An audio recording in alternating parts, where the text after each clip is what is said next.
ఫిదా నిన్నటి వరకు నాకు ఒక మంచి సినిమా తీసామనే నమ్మకం ఎక్కువ ఉండేది. నిన్న నేను విజయవాడ ప్రెస్ మీట్లో కూడా అదే చెప్పాను. సో ఒక మంచి సినిమా తీసామని. బట్ ఈరోజు మార్నింగ్ నుంచి యుఎస్ నుంచి మొదలు పెడితే ఏపీ, తెలంగాణ కానీ, కర్ణాటక కానీ అన్ని ఏరియాల నుంచి టాక్ వచ్చిన తర్వాత చాలా సర్ప్రైజ్గా ఉంది.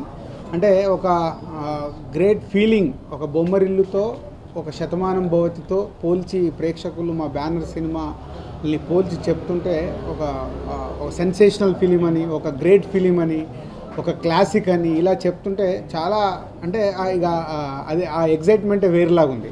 ఒక సక్సెస్తో పాటు ఇలాంటి ఒక క్లాసిక్ సినిమా రేంజ్కు వెళ్ళేలాగుంది ఫిదా. అటు యూత్కి కానీ, ఇటు ఫ్యామిలీ ఆడియన్స్, అటు మాస్ ఆడియన్స్. అంటే మాస్ వరకు ఈ సినిమా వెళ్తుందో లేదా నాకు ముందు భయంగా ఉండేది. అంటే జనరల్గా శేఖర్ గారిది అంటే కొంచెం క్లాస్గానే ఉంటుంది. అలాంటిది ఈరోజు ఏపీ, తెలంగాణలో బి క్లాస్, సి క్లాస్ కూడా ఓపెనింగ్ చూసి చాలా ఆశ్చర్యంగా ఉంది. Thank you audience. అంటే ఇలాంటి ఒక మంచి సినిమాని ఇంత పెద్ద సినిమాగా తీసుకెళ్తున్నందుకు ఈ 2 షోలలోనే నాకు అర్థమైపోయింది. This is one of the best film మళ్ళీ మా బ్యానర్లో. And very happy moment for Varun.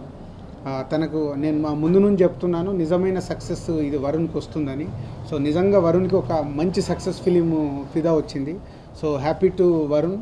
And తెలుగులోకి ఎంట్రీతోనే బ్లాస్ట్ చేసేసింది సాయి పల్లవి.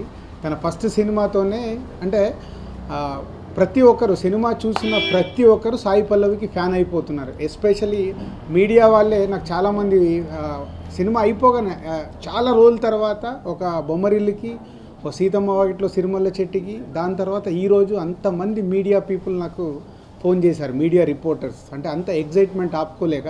సో సినిమా చూసి సినిమా గురించి మాట్లాడుతూ డైరెక్టర్ గారు ఒక అద్భుతమైన క్లాసిక్ లాగా తీశారని శేఖర్ గురించి చెప్తూ, వరుణ్ గురించి చెప్తూ, సాయి పల్లవి గురించి ఎస్పెషల్గా అండర్లైన్ చేస్తున్నారు. So thank you very much everyone.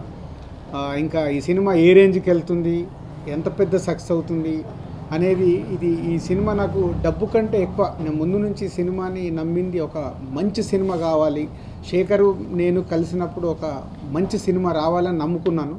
అది ఈరోజు నిజమైనందుకు చాలా ఆనందంగా ఉంది. థ్యాంక్ యూ శేఖర్ గారు. ఆఫ్టర్ హ్యాపీ డేస్ తర్వాత, హ్యాపీ డేస్లో జస్ట్ నేను ఎండ్లో పార్ట్ అయ్యాను. పోతే ఈ సినిమా మొత్తము పార్ట్ చేసి ఇంత మంచి సినిమా మా సంస్థకి ఇచ్చినందుకు thank you very much. And టెక్నీషియన్గా music director Shakti and cameraman Vijay C Kumar, editor Venkatesh గారు అండ్ అదర్ టెక్నీషియన్స్ అండ్ ఆర్టిస్టులుగా చేసిన బ్రదర్ క్యారెక్టర్ చేసిన రాజా అండ్ సిస్టర్ క్యారెక్టర్ చేసిన శరణ్య అండ్ ఫాదర్గా చేసిన మన సాయి చంద్ గారు అండ్ అత్తగా చేసిన తరుణ్ భాస్కర్ వాళ్ళ మదర్ గీతా భాస్కర్. సో అందరూ చాలా న్యాచురల్గా శేఖర్ గారు సెలెక్ట్ చేసుకొని అందరితో చేయించారు. సెకండ్ హాఫ్లో వచ్చే మన రాజేష్ కూడా కొన్ని సీన్లైనా థియేటర్ మొత్తం షేక్ అవుతుంది రాజేష్ సీన్స్కి. సో ఒక యూత్ఫుల్ ఫ్యామిలీ అండ్ మాస్ ప్రేక్షకులు కూడా నచ్చడం అనేది చాలా హ్యాపీగా ఉంది. సో ఆల్ ఆడియన్స్, ఒక మంచి సినిమా తీస్తే మీరు ఆ సినిమాని ఎక్కడికో తీసుకెళ్ళిపోతారని ప్రూవ్ చేశారు. Thank you very much. And media, print media కానీ, ఎలక్ట్రానిక్ మీడియా కానీ, సోషల్ మీడియా. సో సోషల్ మీడియాలో కూడా ఇందాక మా పిఆర్ఓస్ అన్ని రివ్యూస్ చూపిస్తుంటే చాలా రోజుల తర్వాత అంటే శతమానం భౌతికి కూడా ఇంత అద్భుతమైన రివ్యూస్ రాలా. సో ఈ సినిమాకు అంతటి అద్భుతమైన రివ్యూస్ కూడా ఇచ్చారు.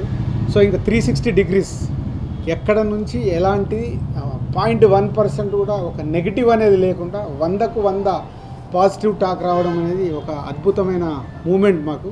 Thank you everyone. Thank you very much. ఎవరమ్మా సార్? అది టూలెటన్ పెట్టారు. ఒక్కడు చెప్పండి అయ్యా. అది టూలెటన్ కింద పెట్టారు. బ్యాచిలర్సా? టెర్రరిస్ట్లా అన్నట్టు అంటారేంటి సార్? బ్యాచిలర్స్ మాత్రమే సార్. బ్యాచిలర్స్ ఏం పాపం చేశారు సార్? బ్యాచిలర్ లైఫ్ లో ఎంత కిక్ ఉంటుందో ఆర్జీవన్ అడగండి సార్, తెలుస్తుంది. బ్యాచిలర్స్ అనగానే బేవర్స్లా చూస్తారేంట్రా? ఏడుపు వచ్చేస్తుంది మావా నాకు. నేను ఆ మీనింగ్తో అనలేదయ్యా. వీడేంటి ఏడుపు తక్కువ యాక్షన్ ఎక్కువ.